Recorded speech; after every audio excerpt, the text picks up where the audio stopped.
இன்னைக்கு டேஸ்டியான முள்ளங்கி பொரியல் எப்படி பண்ணுறதுன்னு பார்க்கலாம். ஒரு கடாய் எடுத்துக்கோங்க. அதில் 1/4 கிலோ அளவுக்கு முள்ளங்கி சின்ன சின்னதாக கட் பண்ணி சேர்த்துருக்கேன். ஒரு அரை கிளாஸ் அளவுக்கு தண்ணி சேர்த்துக்கோங்க. 1/4 ஸ்பூன் அளவுக்கு மஞ்சள் தூள், 1/4 ஸ்பூன் அளவுக்கு உப்பு சேர்த்து இதை 2 நிமிஷம் மூடி வச்சு வேக வச்சு எடுத்துக்கலாம். இப்போ ஒரு மிக்ஸி ஜாரில் 2 ஸ்பூன் அளவுக்கு தேங்காய், 3 பச்சை மிளகாய், 2 பல் பூண்டு, 1/4 ஸ்பூன் அளவுக்கு ஜீரகம் சேர்த்து இதை ஒன்றும் பாதியமாக அரைச்சி எடுத்துக்கோங்க.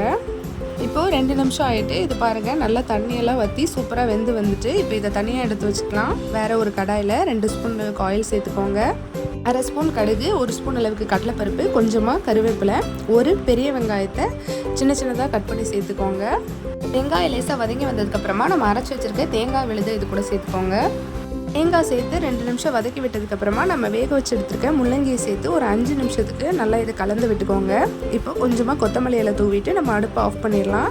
அவ்வளோதான், நம்மளோட சூப்பரான முள்ளங்கி பொரியல் ரெடி ஆகிட்டு நீங்களும் ட்ரை பண்ணி பாருங்கள். தேங்க்யூ.